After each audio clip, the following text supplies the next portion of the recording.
Hello नमस्कार दोस्तों, स्वागत है आप सबका आज की इस क्लास में। तो आज हम 100 क्वेश्चन कवर करने वाले हैं साइंस सब्जेक्ट के, जो कि आपके आने वाले रेलवे ग्रुप डी एग्जाम के लिए बहुत इंपॉर्टेंट है। इसमें हमने मोस्ट इंपॉर्टेंट क्वेश्चंस जो बार बार रिपीट होते आ रहे हैं एग्जाम में उनको लिया है। ठीक है, तो ये बहुत इंपॉर्टेंट क्लास है, वीडियो को एंड तक जरूर देखिएगा, है ना। तो आइए शुरू करते हैं। सबसे पहला सवाल है, विषम मिश्रण से लोहे के बुरादे को किस तकनीक द्वारा अलग किया जा सकता है? तो ठीक है, तो इसको आप अलग कर सकते हैं चुंबकीय पृथक्करण से। ठीक है, तो आंसर हो जाएगा ऑप्शन बी, चुंबकीय पृथक्करण या कि चुंबकीयकरण। ठीक है, तो देखिए लोहा एक चुंबकीय पदार्थ है। चुंबक को मिश्रण के पास लाने पर लोहे के कण जो है वो चुंबक से चिपक जाते हैं, जबकि अन्य पदार्थ जो है वो अलग रह जाते हैं। ठीक है, इसलिए चुंबकीकरण का इस्तेमाल किया जा सकता है। अगर इस प्रोसेस से आप देखें तो लोहे के अलावा आप निकल और कोबाल्ट, ठीक है, इनको भी इसी प्रोसेस से अलग कर सकते हैं। एक माइक्रोन का मान किसके बराबर होता है? तो एक माइक्रोन की अगर बात करें तो वो होता है आपका 10⁻⁻⁶ मीटर, यानी कि 0.001 मिलीमीटर। आंसर हो जाएगा ऑप्शन सी, 0.001 मिलीमीटर। मीटर में हमसे पूछते तो 10⁻⁻⁶ मीटर हो जाता। नोटोकॉर्ड तथा पृष्ठीय खोखली तंत्रिक रज्जु जैसे सामान्य लक्षणों के आधार पर मछलियों, उभयचर, सरीसृप, पक्षी तथा स्तनधारी किस संघ में शामिल हैं? तो ये सारे आपके शामिल हैं कॉर्डेटा में। कॉर्डेटा में ये सारे शामिल हैं। जिन जीवों में जीवन के किसी भी चरण में नोटोकॉर्ड पाया जाता है वो कॉर्डेटा संघ के सदस्य होते हैं। ठीक है, तो ये जो नोटोकॉर्ड है ना, वो इनका जो एक डिफाइनिंग कैरेक्टरिस्टिक है कॉर्डेटा का। तांबे का शोधन किस प्रक्रिया द्वारा किया जा सकता है? तो तांबे का शोधन अगर करना है तो उसमें जो प्रक्रिया आप यूज करेंगे वो होता है रोस्टिंग। आंसर हो जाएगा ऑप्शन ए, रोस्टिंग यानी कि भर्जन। ठीक है, तांबे के सल्फाइड अयस्कों को पहले रोस्टिंग द्वारा ऑक्साइड में बदला जाता है, जिससे आगे धातु निकालना आसान हो जाता है ना। और अगर फाइनल प्योरिफिकेशन की बात करें कॉपर की, तो वो किया जाता है इलेक्ट्रोलिटिक रिफाइनिंग द्वारा। नॉट का नॉट एक विशेष इकाई है जिसका उपयोग किसके मापन के लिए किया जाता है? तो नॉट जो है वो आपका यूज होता है जब आपको नापनी होती है जहाज की गति। तो आंसर हो जाएगा ऑप्शन ए, जहाज की गति, the speed of a ship. ठीक है, एक नॉट किसके बराबर होता है? 1.852 किलोमीटर पर आवर। ये स्टैंडर्ड स्पीड होती है। चींटी अपने चारों ओर की वस्तुओं को किसके कारण देख सकती है? तो चींटी जो होती है वो चारों ओर के जो वस्तु है उनको देख सकती है। क्यों? क्योंकि उसके पास संयुक्त नेत्र है। ठीक है, संयुक्त नेत्र के कारण जो चींटी है वो लगभग सभी दिशाओं में देखने में समर्थ होती है। ठीक है, आंसर हो जाएगा ऑप्शन सी, संयुक्त नेत्र यानी कि कंपाउंड आईज। दो पिंडों का ऊष्मीय संतुलन में तब कहा जाता है जब उनका क्या चीज समान होता है? ठीक है, तो जब उनका तापमान समान होता है ना, तब कहा जाता है कि दो पिंड ऊष्मीय संतुलन में है। ठीक है, क्यों? क्योंकि जब दो वस्तुओं का तापमान समान हो जाता है ना, तो उनके बीच में ऊष्मा का आदान प्रदान नहीं होता है। तो आंसर हो जाएगा ऑप्शन बी, तापमान यानी कि टेम्परेचर। और इससे रिलेटेड एक लॉ है, जीरोथ लॉ ऑफ थर्मोडायनेमिक्स।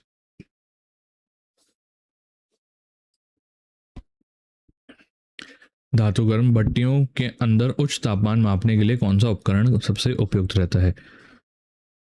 तो अगर आपको बहुत बहुत हाई टेम्परेचर मापने होते हैं ना, तो जो उपकरण आप यूज़ करते हो उसका नाम होता है पायरोमीटर। आंसर हो जाएगा ऑप्शन बी, पायरोमीटर। भट्टियाँ हो गई, या फिर उससे भी ज़्यादा कोई अत्यधिक गर्म वस्तुएं होती है ना, उनका तापमान मापने के लिए इसका उपयोग किया जाता है। वे सूक्ष्म जीव जो जीवों के मृत अवशेषों तथा अपशिष्ट पदार्थों पर अपघटन करते हैं क्या कहलाते हैं? ठीक है, तो इनको हम कहते हैं डिकम्पोजर, यानी कि अपघटक, अपघटक। ठीक, जीवाणु एवं कवक मृत जीवों को विघटित पर पोषक तत्वों को पर्यावरण में लौटाते हैं, ये है ना। जितने भी ये बैक्टीरिया और फंगाई होते हैं उनको डिकम्पोज करके वो डिकम्पोज कर देते हैं डेड प्लांट और एनिमल्स को सिंपलेस्ट सब्सटेंसेस में, और रिसाइकल करने में मदद करते हैं न्यूट्रिएंट्स की। एमीमीटर द्वारा किस विद्युत राशि का मापन किया जाता है? तो एमीमीटर जो है वो मापता है आपका इलेक्ट्रिक करंट, यानी कि विद्युत धारा को। आंसर हो जाएगा ऑप्शन बी, विद्युत धारा। प्राणी विज्ञान के जनक किसे कहा जाता है? तो प्राणी विज्ञान की अगर बात करें तो इसके जनक हैं अरस्तु। अरस्तु जो हैं वो प्राणी विज्ञान के जनक माने जाते हैं। वह परिवर्तन जिसमें कोई नया रासायनिक पदार्थ नहीं बनता है उसे क्या कहा जाता है? तो इस प्रोसेस को, इसको कहते हैं हम लोग फिजिकल चेंज, यानी कि भौतिक परिवर्तन। भौतिक परिवर्तन में कोई नया पदार्थ नहीं बनता है। ऑडियो फ्रीक्वेंसी, सिग्नल स्तर तथा पृष्ठभूमि शोर को मापने के लिए किस उपकरण का उपयोग किया जाता है? तो इस में आप यूज करते हो फॉस्फोमीटर। आंसर हो जाएगा ऑप्शन ए, फॉस्फोमीटर। संचार प्रणालियों में ऑडियो फ्रीक्वेंसी शोर मापने के लिए फॉस्फोमीटर का उपयोग किया जाता है। यीस्ट और मशरूम किस जगत के जीव हैं? यीस्ट और मशरूम की अगर बात करें तो वो उनका जगत होता है फंगी। आंसर हो जाएगा ऑप्शन सी, फंगी। आयोडीन और पोटेशियम क्लोराइड के मिश्रण से आयोडीन को किस विधि द्वारा अलग किया जा सकता है? तो उसको मतलब आयोडीन को अगर आपको अलग करना है तो जो प्रोसेस आप फॉलो करोगे वो है आपका सब्लिमेशन, यानी कि ऊर्ध्वपातन। ठीक है, ऊर्ध्वपातन। विद्युत प्रतिरोध की व्युत्पन्न मैट्रिक इकाई को गणितीय रूप में किस प्रकार व्यक्त किया जाता है? तो बेसिकली ये है कि यूनिट जो है इलेक्ट्रिक रेजिस्टेंस की, उसको किस तरीके से आप मैथमेटिकली रिप्रेजेंट करते हो। तो देखिए इसमें ओम्स लॉ लगता है। ठीक है, ओम्स लॉ के अकॉर्डिंग जो रेजिस्टेंस है ना, प्रतिरोध है, वो किसके बराबर होता है? वोल्टेज अपॉन करंट, यानी करंट के, है ना, वोल्टेज अपॉन एम्पियर के बराबर। तो आंसर हो जाएगा option B, voltage upon ampere. Adamsia, Pennatula, Aurelia तथा एडम्सिया किस संघ के उदाहरण हैं? तो ये जो हैं सारे वो आपके उदाहरण हैं कोलेंट्रेटा के। ठीक है, सिलेंट्रेटा कह सकते हैं इनको। ठीक है, सिलेंट्रेटा के एग्जाम्पल हैं। इन जीवों में डंक मारने वाली कोशिकाएं पाई जाती हैं, है ना, इसलिए इनकी एक खास बात है। और कोशिकाओं को क्या कहते हैं? सिनेडोब्लास्ट। सिनेडोब्लास्ट इस कोशिकाओं को कहा जाता है। ऊष्मगतिकीय के प्रथम दो नियमों का प्रतिपादन तथा परम शून्य ताप का निष्कर्ष किसने दिया था? तो ये जो आपका दिया था वो दिया था विलियम थॉमसन या फिर लॉर्ड केल्विन ने। ठीक है, विलियम थॉमसन ने जो है इंट्रोड्यूस करा था एब्सोल्यूट टेम्परेचर स्केल और आइडेंटिफाई किया था absolute zero as -273.15 degree Celsius. समुद्री कुल गहराई मापने के लिए पानी के भीतर ध्वनि तरंगों का उपयोग करने वाला उपकरण कौन सा है? तो ये जो है वो आपका है उपकरण सोनार। आंसर हो जाएगा ऑप्शन बी सोनार। सोनार किस पे काम करता है? रिफ्लेक्शन जो है अल्ट्रासोनिक वेव्स की, उनके रिफ्लेक्शन पर काम करता है, ताकि जो भी अंडर वाटर ऑब्जेक्ट है ना, उनको लोकेट किया जा सके और जो गहराई है उसको नापा जा सके। भूकंप की तीव्रता मापने के लिए प्रयुक्त प्रमुख भूकंपीय उपकरण क्या कहलाता है? ठीक है, तो भूकंप की आप अगर नापना चाहते हो तीव्रता, तो आप इस्तेमाल करोगे सेस्मोग्राफ का। आंसर हो जाएगा ऑप्शन ए सेस्मोग्राफ। सापेक्ष आर्द्रता मापने वाले वैज्ञानिक उपकरण कौन सा है? तो रिलेटिव ह्यूमिडिटी नापने वाला जो उपकरण है उसका नाम होता है हाइग्रोमीटर। आंसर हो जाएगा ऑप्शन ए हाइग्रोमीटर। यदि कांच की बोतल को पूरी तरह पानी से भरकर कसकर बांध दिया जाए और उसे फ्रीजर में रख दिया जाए तो क्या होगा? ठीक है, तो ऐसे में क्या होने वाला है? ऐसे में आपका जो अंततः होगा क्या? जमी हुई बर्फ कांच की बोतल को फोड़ देगी। आंसर हो जाएगा ऑप्शन बी जमती हुई बर्फ कांच की बोतल को फोड़ देगी।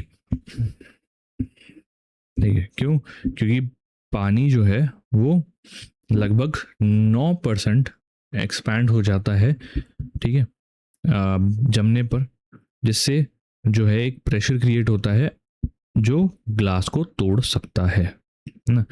पानी उन कुछ चुनिंदा सब्सटेंसेस में से है जो जमने पर एक्सपैंड हो जाते हैं। लॉ ऑफ ऑक्टेव्स नामक वर्गीकरण सिद्धांत किसने प्रस्तुत किया था? तो लॉ ऑफ ऑक्टेव्स किसने दिया था? लॉ ऑफ ऑक्टेव का दिया था जॉन न्यूलैंड ने। आंसर हो जाएगा ऑप्शन बी जॉन न्यूलैंड। वाहन द्वारा तय की गई कुल दूरी को मापने वाला उपकरण कौन सा है? तो वाहन द्वारा जो कुल डिस्टेंस आपने ट्रैवल किया है उसको नापने के लिए आप यूज करते हो ओडोमीटर का। आंसर हो जाएगा ऑप्शन बी ओडोमीटर। निम्नलिखित में से किसमें स्वाभाविक रूप से ओडोमीटर होता है? तो स्वाभाविक रूप से अगर देखा जाए तो कार के अंदर ओडोमीटर होता है। आंसर हो जाएगा ऑप्शन बी कार। 1 माइक्रोन किसके बराबर होता है? तो अगर 1 माइक्रोन की बात करें तो वो होता है आपका 10⁻⁻6 मीटर के बराबर। आंसर हो जाएगा ऑप्शन सी 10⁻⁻6। और माइक्रोन को लिखा कैसे जाता है? 1 माइक्रोन होता है, ये सिंबल है, ठीक है।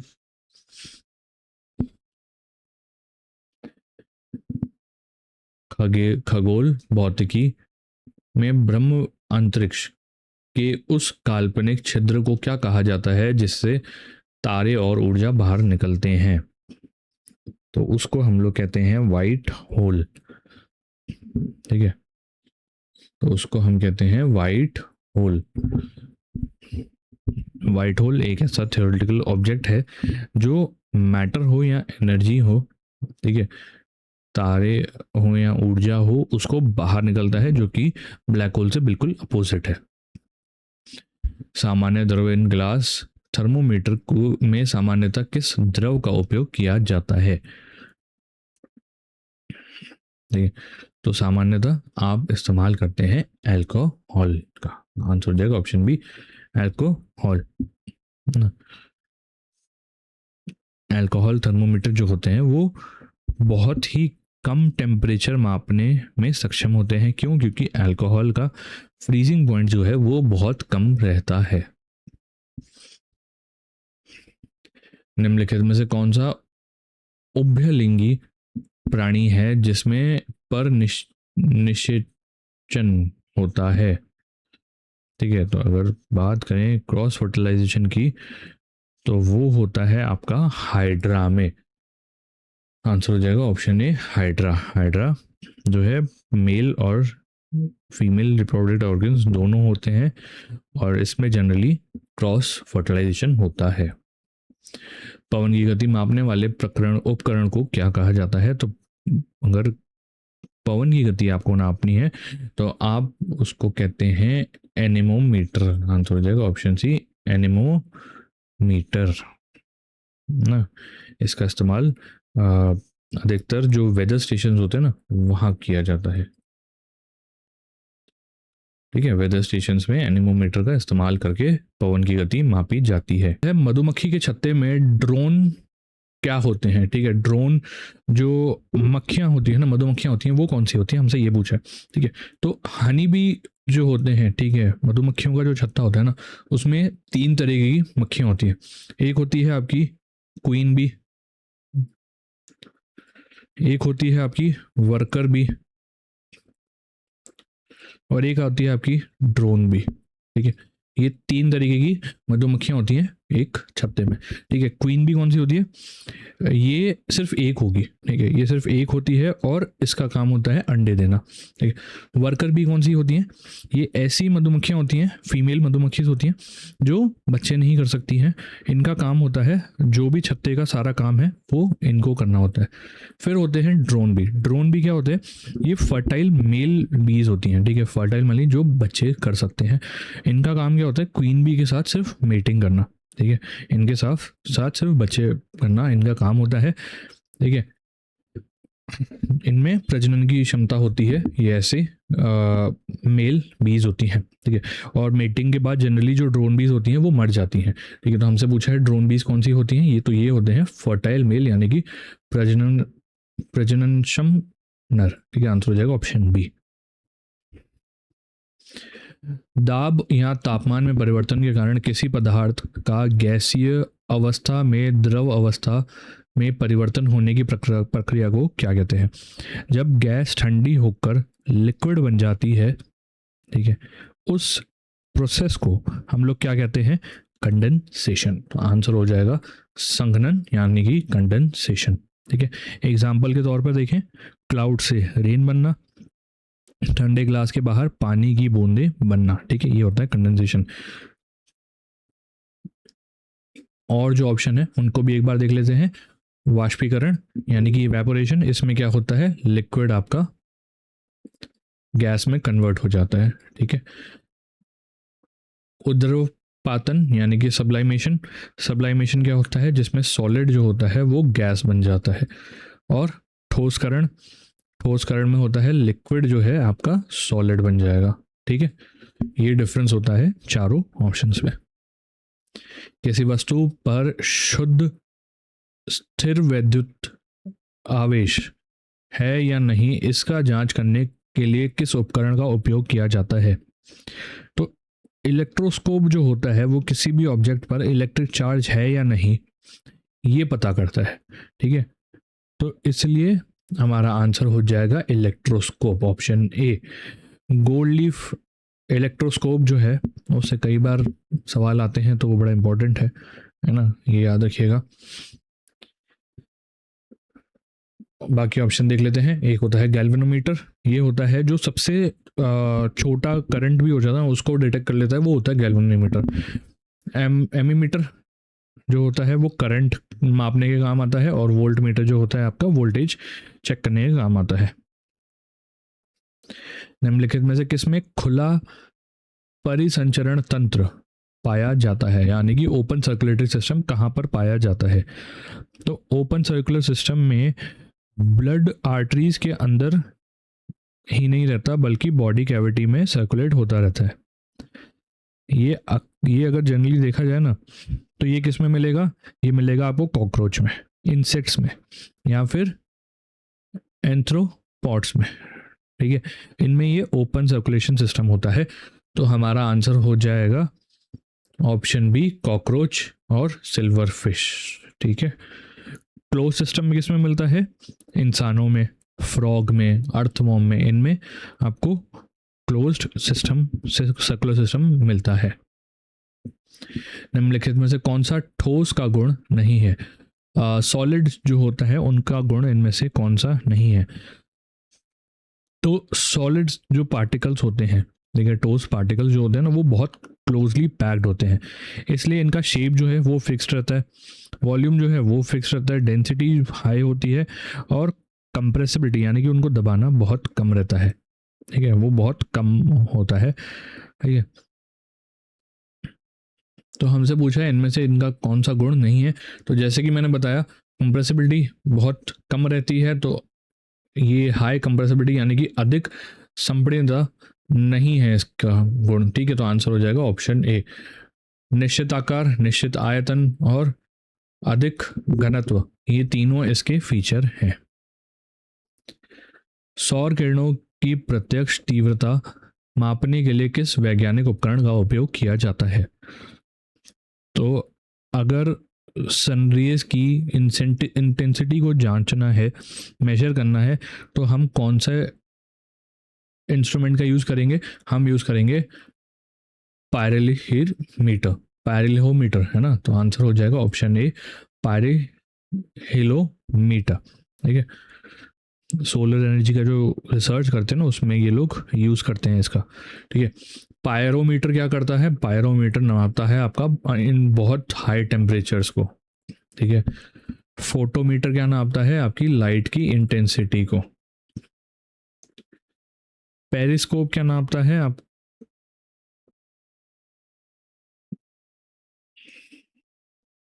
ठीक है। 5 जगत वर्गीकरण प्रणाली किसने दी थी? तो 5 किंगडम क्लासिफिकेशन है वो किसने दिया था? द 5 किंगडम क्लासिफिकेशन 1969 में दिया गया था, किसके द्वारा? इसको दिया था RH विटेकर ने। आंसर हो जाएगा ऑप्शन बी RH विटेकर, ठीक है। 5 किंगडम 5 जगत प्रणाली वर्गीकरण जो है कौन कौन से हैं? पहला है मोनेरा, दूसरा है आपका पोरेटिस्टा, तीसरा है आपका फंगी, चौथा है आपका प्लांटे और पांचवा है आपका एनिमेलिया, ठीक है। ये 5 क्लासिफिकेशन होते हैं किंगडम्स के ना। एक और थ्योरी होती है 3 किंगडम, सॉरी 3 डोमेन क्लासिफिकेशन, ये किसने दी है? इसको दिया है आपके कार्ल वोस ने, ठीक है। तो अगर 5 किंगडम की बात करें तो वो दिया है RH विटेकर ने, और 3 डोमेन क्लासिफिकेशन की बात करें तो वो दिया है आपका कार्ल वोस ने। पानी और अल्कोहल के मिश्रण को किस विधि से अलग किया जा सकता है? तो पानी और अल्कोहल दोनों लिक्विड है ना, लिक्विड है, लेकिन उनके बॉइलिंग पॉइंट डिफरेंट होते हैं। जैसे अल्कोहल जो है, ठीक है, उसका होता है 78 डिग्री सेल्सियस, पानी का होता है 100 डिग्री सेल्सियस। इसलिए अलग करने के लिए इनको डिस्टिलेशन से ही अलग किया जा सकता है, यानी कि आसवन से ही इनको अलग किया जा सकता है। अगर एक चीज़ और देखिएगा, नोट करिएगा, फ्रैक्शनल डिस्टिलेशन, ठीक है, यानी कि आसवन जो होता है उसका यूज़ पेट्रोलियम की रिफाइनिंग में भी किया जाता है, ठीक है। तो पूछा जा सकता है पेट्रोलियम रिफाइनिंग में किस प्रोसेस का यूज़ करते हैं, तो वो आसवन आंसर हो जाएगा। जीवित उड़ानहीन पक्षियों का सबसे बड़ा तथा सबसे ऊंचा पक्षी कौन सा है? ठीक है, तो सबसे बड़ा और सबसे ऊंचा पक्षी जो कि उड़ानहीन है वो कौन सा है? तो ये जो पक्षी है इसका नाम है आपका ऑस्ट्रिच, शुतुरमुर्ग, ठीक है। सबसे ऊंचा पक्षी है, सबसे बड़ा, ठीक है, यानी कि, और सबसे उड़ानहीन भी यही पक्षी है ना? तो ये याद रखिएगा, पेंगुइन भी उड़ानहीन है पर ये सबसे ऊंचा नहीं है, लेकिन सबसे ऊंचे की बात करें तो वो शुतुरमुर्ग ही होता है। डेसिबल किसके मापने की मानक इकाई है? अगर डेसिबल की बात करें तो डेसिबल क्या नाम मापता है? डेसिबल मापता है आपका साउंड इंटेंसिटी, ठीक है। साउंड इंटेंसिटी को मापता है आपका डेसिबल, यानी कि ध्वनि का स्तर। आंसर हो जाएगा ऑप्शन बी, ध्वनि का स्तर। अगर एक चीज़ नोटिस कर लीजिएगा, अप्रॉक्सीमेट वैल्यूज़ हैं, जैसे कि आप फुसफुसाते हैं जिसको हम विस्पर कहते हैं, अगर वो कर रहे हैं तो आपका 30 डेसिबल जो है इंटेंसिटी होती है, ठीक है, ध्वनि का स्तर होता है।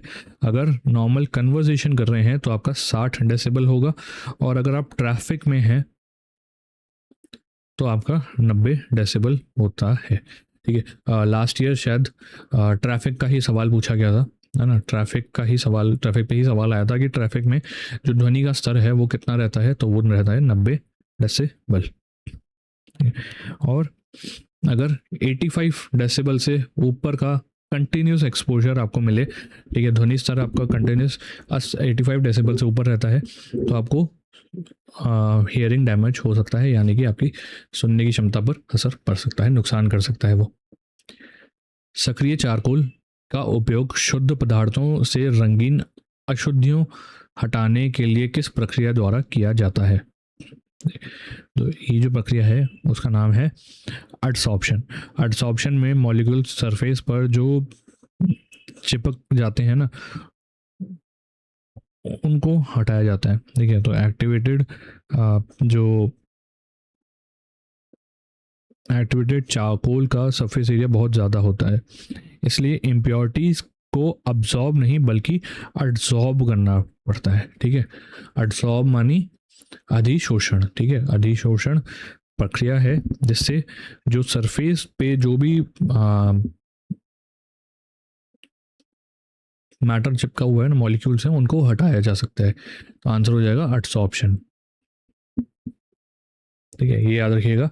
एडसॉर्प्शन सतह पर रहता है, पर अगर अंदर की बात करें तो वो हो जाता है अवशोषण, ठीक है। अधिशोषण सरफेस एरिया पर और अवशोषण अंदर होता है। स्पंज क्या है, स्पंज क्या होता है? तो स्पंज जो है एक प्रकार का प्राणी है, ठीक है, आंसर हो जाएगा ऑप्शन सी, एक प्राणी। स्पंज देखने में प्लांट जैसा लगता है, लेकिन एनिमल किंगडम कौन सा है, ठीक है, फाइलोम, सॉरी, फाइलम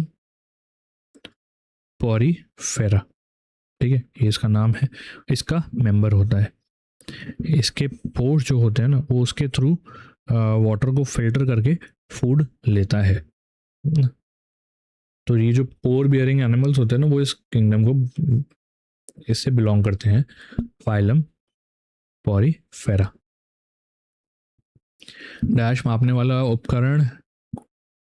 उपकरण को एनीमोमीटर कहा जाता है। किसको मापने वाले उपकरण को हम एनीमोमीटर कहते हैं? तो एनीमोमीटर की अगर बात करें तो वो नापता है आपका विंड की स्पीड, यानी कि पवन की गति। एनीमोमीटर जो वेदर स्टेशन होते हैं ना, उनमें यूज होता है आपका हवा की स्पीड नापने के लिए, पवन की गति को नापने के लिए। तो आंसर हो जाएगा ऑप्शन ए, पवन की गति, ठीक है। ह्यूमिडिटी नापनी है तो क्या यूज करोगे आप? हाइग्रोमीटर, हाइग्रोमीटर, ठीक है। प्रेशर नापना है, वायुमंडलीय दाब, तो क्या यूज करोगे? बैरोमीटर। और अगर बारिश नापनी है तो आप यूज करोगे रेन गॉज, है ना। ये अलग अलग इंस्ट्रूमेंट हैं जिनका यूज करके आप अलग अलग माप कर सकते हो। अधिक मात्रा में नमक लेने के बावजूद जिस पशु का उच्च रक्तचाप नहीं होता है वह कौन सा है? तो ऊंट जो है, ठीक है, ऊंट जो है डेजर्ट अडॉप्टेशन के कारण बहुत ज़्यादा नमक को है उसको टॉलरेट कर लेता है और हाइपरटेंशन डेवलप नहीं करता है, ठीक है। जो अधिक उच्च रक्तचाप है उसको डेवलप नहीं करता है, ठीक है। इसलिए ऊंट एक ऐसा प्राणी है जो अधिक नमक लेने के बाद भी हाइपरटेंशन डेवलप नहीं करेगा। तो आंसर हो जाएगा ऑप्शन ए, ऊंट, यानी कि कैमल। कौन सा कार्बनिक यौगिक अपनी विशिष्ट फल जैसी गंध के लिए जाने जाते हैं? तो कौन से ऑर्गेनिक कंपाउंड हैं जो कि अपने फ्रूटी स्मेल के लिए जाने जाते हैं? तो ये होते हैं आपके एस्टर, ठीक है। एस्टर जो होते हैं वो अपने विशिष्ट फल जैसी गंध के लिए जाने जाते हैं।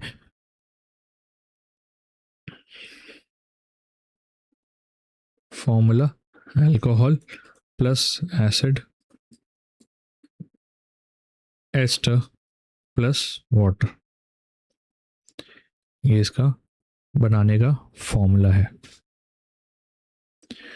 रासायनिक अभिक्रियाओं के दौरान अवशोषित या उत्सर्जित ऊष्मा को मापने के लिए किस उपकरण का उपयोग किया जाता है? ठीक है, तो ये कौन से इंस्ट्रूमेंट को आप यूज़ करते हो? तो आप यूज़ करते हो कैलोरी मीटर।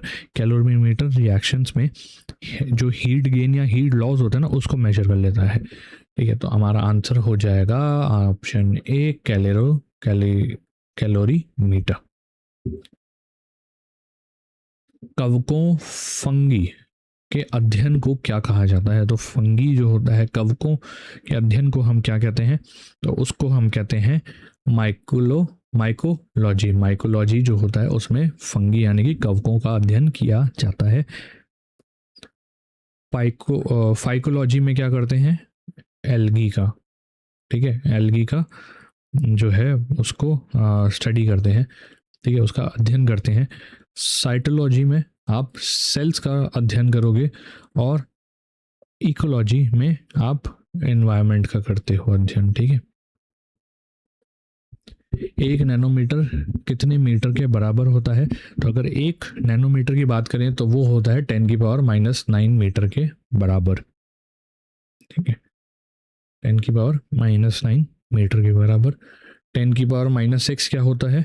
ये होता है आपका माइक्रोमीटर। 10⁻⁻12 की अगर बात करें तो वो होता है आपका पिकोमीटर। नैनो टेक्नोलॉजी और सेमीकंडक्टर इंडस्ट्री में नैनोमीटर बहुत इंपॉर्टेंट यूनिट रहता है। किसान का मित्र कहलाने वाला डैश जटिल कार्बनिक पदार्थों के अपघटन तथा मिट्टी को भुरभुरा बनाने में सहायता करता है। तो कौन है जिसे हम किसान का मित्र कहते हैं? जो कॉम्प्लेक्स ऑर्गेनिक मैटर होता है उनको ब्रेक डाउन करने में और मिट्टी को भुरभुरा बनाने में सहायता करता है। तो ये होता है आपका अर्थवॉर्म। अर्थवॉर्म जो होता है उसको हम कहते हैं किसान का दोस्त। क्यों? क्योंकि वो सॉइल को लूज कर देता है, उसकी फर्टिलिटी बढ़ा देगा और ऑर्गेनिक मैटर जितना भी है उसको डिकम्पोज कर देता है।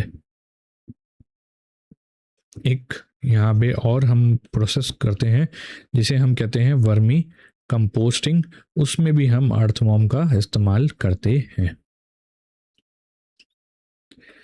निम्नलिखित में से पदार्थ की कौन सी अवस्था अत्यधिक संपीड्य होती है? ठीक है, हाईली कंप्रेसिबल कौन सी होती है? तो वो होती है आपकी गैस, ठीक है, आंसर हो जाएगा ऑप्शन सी, गैस।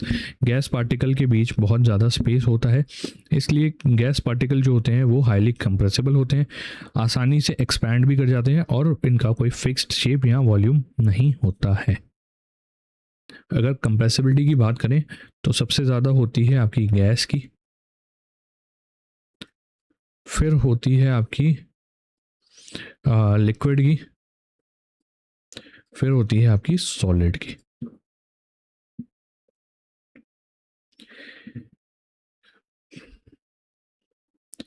निम्नलिखित में से किसे वास्तविक मछली कहा माना जाता है? वास्तविक मछली इनमें से किसको कहते हैं? तो वास्तविक मछली की अगर बात करें तो वो होती है आपकी डॉग फिश। डॉग फिश जो होती है एक कौन सी वो होती है आपकी काटी कार्टिलेगिनस, ठीक है, कार्टिलेगिनस फिश होती है ना। इसका स्केलेटन नहीं होता है बल्कि कार्टिलेज की बनी होती है, इसलिए इसको कार्टिलेजिनस फिश कहा जाता है। बाकी अगर बात करें, है ना, जो बाकी ऑप्शन है इनमें नाम में तो फिश आ रहा है पर ये फिश नहीं होती हैं, है ना। जैसे सिल्वर फिश है वो एक इंसेक्ट होता है ना। स्टार फिश है, ये क्या है? ये आपका की नोडम होता है ना। और जेलीफिश की अगर बात करें तो वो सिनेटेरियन होता है।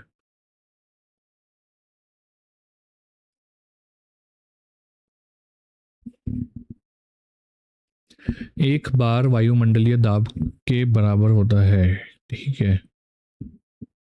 1 bar of atmosphere is equal to, तो एक बार जो होता है वो आपका बराबर होता है 10⁵ पास्कल के। आंसर हो जाएगा ऑप्शन सी, 10⁵ पास्कल क्या होता है? दाब नापने का एसआई यूनिट, है ना। और एक बार में क्या होता है? 1 लाख पास्कल, यानी कि 10⁵ पास्कल।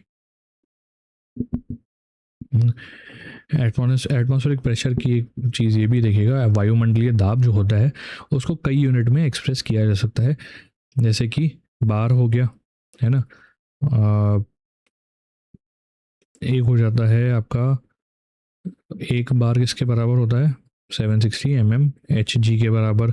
और एक हो जाता है आपका एक एटीएम जो होता है 1.2 10⁵ पास्कल।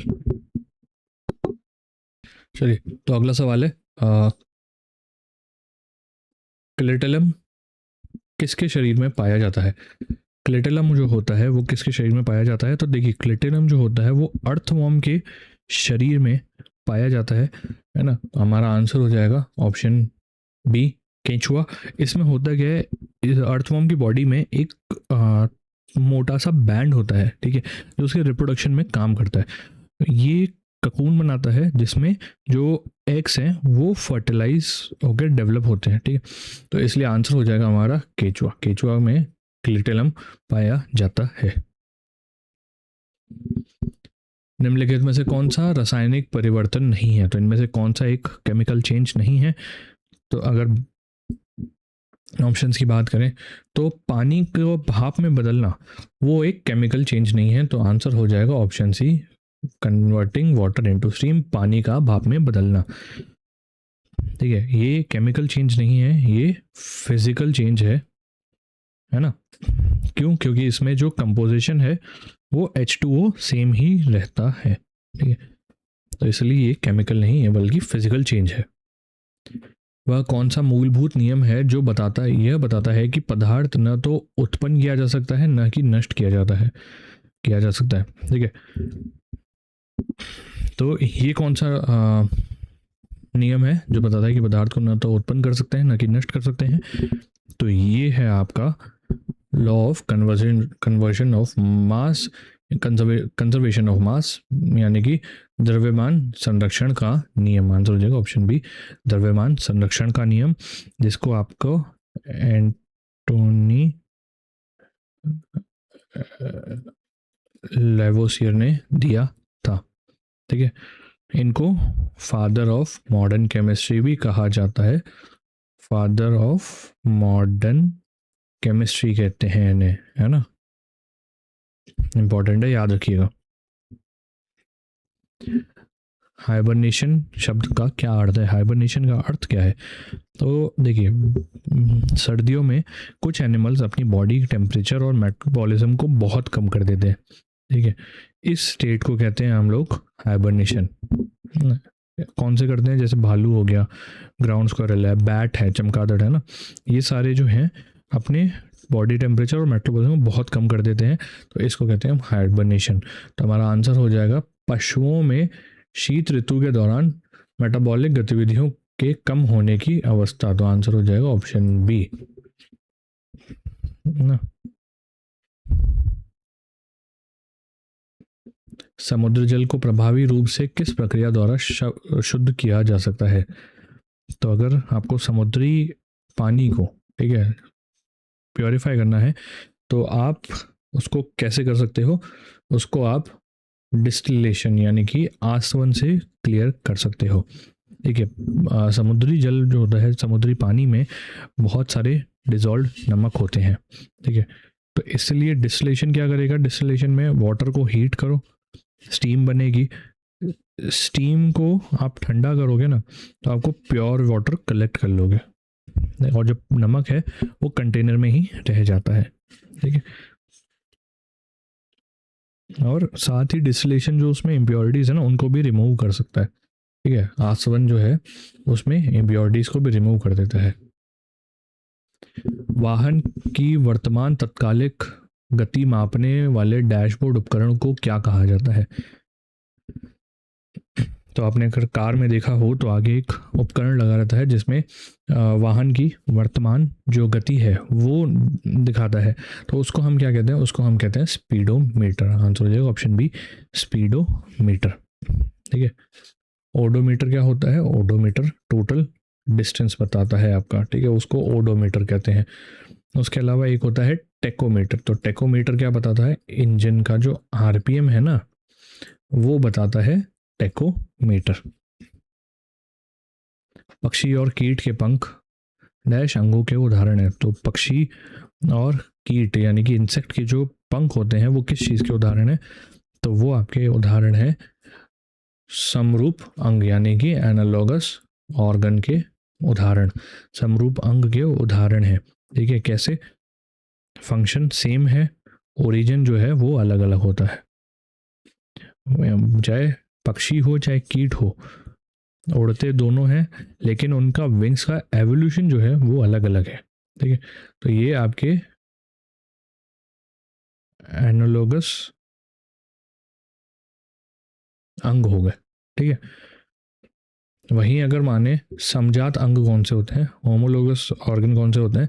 ओरिजिन दोनों का सेम होता है पर फंक्शन जो है वो बिल्कुल अलग अलग होता है। कैसे? मान लीजिए इंसान का हाथ और व्हील का जो फ्लिपर होता है ना वो।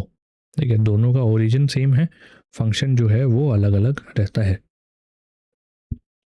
निम्नलिखित में से कौन से पदार्थ उद्रपातन के उदाहरण है? ठीक है, तो इन तीनों में से हमें बताना है कि सब्लाइमेशन के उदाहरण कौन कौन से हैं। तो सब्लाइमेशन यानी कि उद्रपातन होता क्या है? सॉलिड जो है वो गैस में डायरेक्टली चेंज हो जाए। एग्जाम्पल ड्राई आइस है ना, कैम्फर, कपूर।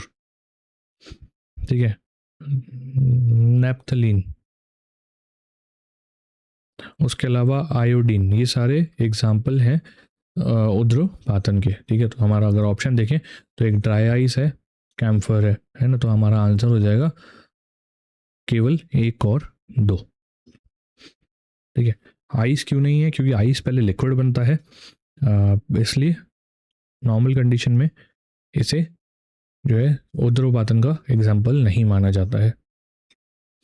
विद्युत परिपथ में अत्यंत सूक्ष्म विद्युत धारा की उपस्थिति को पता लगाने के लिए किस संवेदनशील उपकरण का उपयोग किया जाता है? तो ये कौन सा बताएगा? ये बताता है आपका गैल्वेनोमीटर। गैल्वेनोमीटर जो होता है बहुत स्मॉल इलेक्ट्रिक करंट होता है ना उसको भी डिटेक्ट कर लेता है। तिलचट, टिड्डा, तितली, बिच्छू और झींगा किस संघ के उदाहरण हैं? तो ये किस संघ के उदाहरण हैं? ये हैं आपके एंथ्रोपोडा के। आंसर हो जाएगा ऑप्शन सी, एंथ्रोपोडा। ठीक है, ये सारे एंथ्रोपोडा किंगडम के उदाहरण हैं। तापमान बढ़ने पर किसी पदार्थ का घनत्व सामान्यतः क्या होता है? घनत्व में क्या डिफरेंस आता है? तो टेम्परेचर बढ़ने पर पार्टिकल जो होते हैं ना वो दूर चले जाते हैं, वॉल्यूम होता है इंक्रीज। ठीक है, और डेंसिटी का हमारा फॉर्मूला क्या होता है? डेंसिटी का अगर आप फॉर्मूला देखें, मास अपॉन वॉल्यूम। तो वॉल्यूम बढ़ने पर, ठीक है, डेंसिटी जो है इन्वर्सली प्रोपोर्शनल हो गई। तो वॉल्यूम अगर बढ़ रहा है तो डेंसिटी जो है वो कम हो जाएगी, है ना। तो इसलिए आंसर हो जाएगा ऑप्शन बी, घटता है। ठीक है, टेम्परेचर बढ़ने पर वॉल्यूम बढ़ेगा, वॉल्यूम बढ़ने से डेंसिटी कम हो जाएगी। विकिरण का पता लगाने और उसे मापने के लिए किस वैज्ञानिक उपकरण का उपयोग किया जाता है? तो किसका उपयोग करते हो आप? तो आप करते हो बोलोमीटर का। बोलोमीटर जो होता है इलेक्ट्रोमैग्नेटिक रेडिएशन जो होती है ना, विकिरण, उसको डिटेक्ट करता है। ठीक है, सबसे बड़ा एकाकोशिकीय जीव कौन सा है?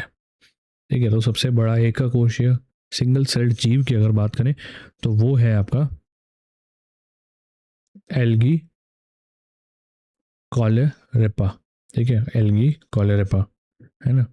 इसमें एक ही सेल होता है लेकिन वो भी काफ़ी लार्ज साइज का होता है। सबसे बड़ा तो हो गया एल्गी कॉलेरेपा, और अगर स्मॉलेस्ट की बात करें, सबसे छोटे की बात करें, तो वो होता है आपका माइकोप्लाज्मा, ठीक है। माइकोप्लाज्मा होता है सबसे छोटा लिविंग सेल। शुद्ध बर्फ का गलनांक कितने केल्विन होता है? तो शुद्ध बर्फ का गलनांक कितना होता है? शुद्ध बर्फ यानी कि 0 डिग्री सेल्सियस, ठीक है। तो हो जाएगा आपका आंसर 273.16 केल्विन। निम्नलिखित में से कौन सा रात्रिचर प्राणी शीत निद्रा में जाता है? ठीक है, तो इनमें से कौन सा है रात्रिचर शीत निद्रा में जाता है? वो है आपका चमगादड़। आंसर हो जाएगा ऑप्शन बी, चमगादड़। पवन के वेग और गति को मापने के लिए प्रयुक्त उपकरण कौन सा है? तो पवन के वेग और गति को मापना है तो आप इस्तेमाल करोगे एनेमोमीटर का। आंसर हो जाएगा ऑप्शन बी, एनेमोमीटर। हमारे शरीर को ऊर्जा कहाँ से प्राप्त होती है? तो हमारे ऊर्जा शरीर को जो मुख्य रूप से जो एनर्जी सोर्स है हमारे शरीर का, वो होते हैं कार्बोहाइड्रेट्स। आंसर हो जाएगा option B, carbohydrates. Example carbohydrates के चावल, व्हीट, आलू, ब्रेड, है ना, ठीक है। ये होते हैं एग्जाम्पल कार्बोहाइड्रेट्स के। प्रसिद्ध ट्विन पैराडॉक्स वैचारिक प्रयोग किस सिद्धांत पर से संबंधित है? तो ट्विन पैराडॉक्स आइंस्टीन की स्पेशल थ्योरी ऑफ रिलेटिविटी का थॉट एक्सपेरिमेंट है। तो आंसर हो जाएगा सापेक्षता का सिद्धांत। आंसर हो जाएगा option B, theory of relativity. इसके अकॉर्डिंग अगर एक ट्विन बहुत हाई स्पीड से स्पेस ट्रैवल करें और वापस आए तो वो अर्थ पर रहे ट्विन से कम एज होगा, ठीक है, उससे जो है कम आगे होगा।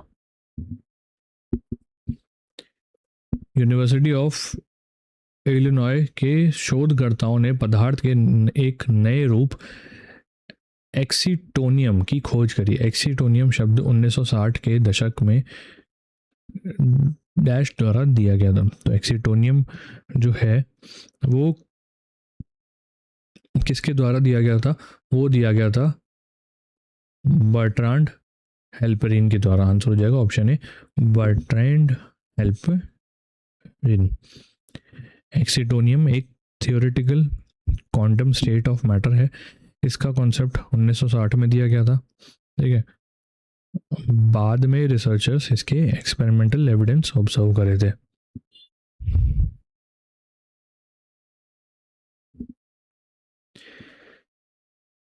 रिचर्ड फाइनमैन की अगर बात करें तो इन्होंने क्वांटम इलेक्ट्रोडायनामिक्स दिया था, ठीक है। और लेव लैंडाउ किससे रिलेटेड है? ये रिलेटेड है आपके सुपर फ्लूइडिटी से, जिसके लिए इनको नोबेल प्राइज भी मिला था, है ना। और जॉन बर्डीन जो है ट्रांजिस्टर के को इन्वेंटर थे और 2 बार नोबेल प्राइज भी जीत चुके हैं जॉन बर्डीन। वे संसाधन जो जीव मंडल से प्राप्त होते हैं और जिनमें जीवन होता है वो क्या कहलाते हैं? तो ऐसे इन संसाधनों को हम कहते हैं बायोटिक रिसोर्स, जैविक संसाधन। ये वो होते हैं जो हमें लिविंग ऑर्गेनिज्म से मिलते हैं, जैसे कि पौधों से मिल गए, जानवरों से मिल गए, है ना, जंगल से मिल गए, और फिशरीज मछलियों से मिल गए, है ना। इनको कहते हैं जैविक संसाधन। और नॉन लिविंग जो होते हैं उनको कहते हैं अजैविक संसाधन, जैसे कि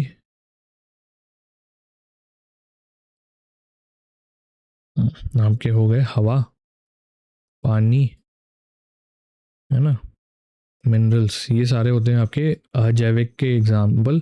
और जैविक के हो गए प्लांट, एनिमल, फॉरेस्ट और फिशरीज। बिना धारा खींचे विद्युत वाहक बल, इलेक्ट्रोमोटिव फोर्स को सटीक रूप से मापने के लिए किस उपकरण का उपयोग किया जाता है? तो ऐसे में आप यूज करते हो पोटेंशियोमीटर का। आंसर हो जाएगा ऑप्शन बी, पोटेंशियोमीटर को जो होता है वो विद्युत वाहक बल को एक्यूरेटली मेजर करता है और बिना सर्किट से करंट ड्रॉ किए। और इसकी अगर बात करें तो इसकी रीडिंग जो होती है वो आपके वोल्ट मीटर से भी ज़्यादा एक्यूरेट रहती है। पीछे की ओर उड़ने वाला सबसे छोटा जीवित पक्षी कौन सा है? तो अगर पीछे की ओर उड़ने वाले सबसे छोटी पक्षी की हम बात करें तो वो है आपका हमिंग बर्ड। आंसर हो जाएगा ऑप्शन बी, हमिंग बर्ड सबसे छोटा पक्षी है और सिर्फ वही बर्ड है जो पीछे की तरफ उड़ सकता है ना। ये अपने जो पंख हैं उनको बहुत हाई स्पीड से चलाते हैं, है ना, और बहुत, जिसके कारण ये पीछे उड़ सकते हैं 50 से 80 बीट्स पर सेकंड पे। ठोस अवस्था से सीधा गैसीय अवस्था में बिना द्रव अवस्था में बदले होने वाले परिवर्तन को क्या कहा जाता है? तो इसको हम कहते हैं, मैंने बताया था, सब्लिमेशन, उद्रपातन। वायु में प्रकाश का की मानक चाल लगभग कितनी होती है? तो वायु में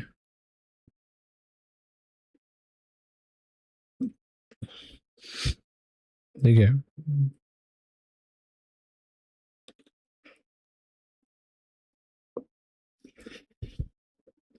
वायु में बात करें या चाहे वैक्यूम की बात करो, लाइट की जो स्पीड होती है वो लगभग बराबर ही होती है। कितनी होती है? 3 × 10⁸ मीटर पर सेकेंड।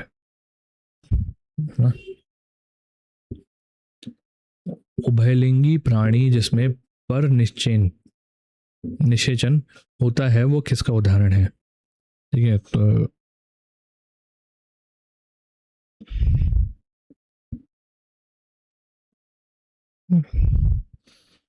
तो उभयलिंगी होते क्या हैं? ऑर्गेनिज्म में मेल और फीमेल दोनों रिप्रोडक्टिव सिस्टम होते हैं, ठीक है, ऑर्गन्स होते हैं।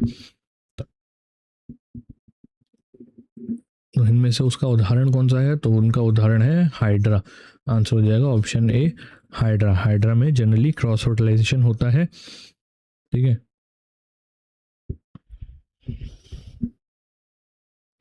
किस क्रिस्टलीय यौगिक द्वारा वायुमंडल में अपने क्रिस्टलीकरण जल को खो देने की प्रक्रिया को क्या कहा जाता है? The loss of water of crystallization to the atmosphere by crystalline compound is termed as dash. तो इसको हम लोग कहते हैं एफ्लोरेसेंस, है ना, उत्फुल्लन। आंसर हो जाएगा ऑप्शन बी, उत्फुल्लन। कुछ हाइड्रेटेड सॉल्ट्स हवा में रखने पर अपना क्रिस्टलाइजेशन वाटर लूज कर देते हैं, इस प्रोसेस को हम एफ्लोरेसेंस कहते हैं। एग्जाम्पल की अगर बात करें तो वॉशिंग सोडा, है ना, वॉशिंग सोडा इसका एग्जाम्पल हो जाता है। और मान लीजिए कोई ऐसा मतलब जैसे देखिए, इसमें तो आप उत्फुल्लन के लेते हैं, है ना। अब अगर मान लीजिए अब हवा में रखें और हवा से जो पानी है उसको ऑब्जर्व करके लिक्विड बन जाए, तो उसको क्या कहते हैं? उसको हम कहते हैं प्रसवरण, प्रसवण, ठीक है, डेलिक्वेशंस। किसी अज्ञात प्रकाश स्रोत द्वारा उत्पन्न प्रकाश की तीव्रता को मानक प्रकाश स्रोत की सहायता से मापने के लिए किस प्रकाशीय उपकरण का उपयोग किया जाता है? तो इसमें हम यूज करते हैं फोटोमीटर। आंसर हो जाएगा option A, photometer. Photometer unknown light source की इंटेंसिटी को स्टैंडर्ड सोर्स से कंपेयर करता है ना? डार्विन फिंच किस समूह को संदर्भित करता है? तो डार्विन फिंच जो है वो गैलापागोस आइलैंड में, गैलापागोस आइलैंड में पाए जाते हैं, ठीक है। उसमें पाए जाने वाले पक्षी का ग्रुप है। आंसर हो जाएगा ऑप्शन सी, पक्षी, है ना।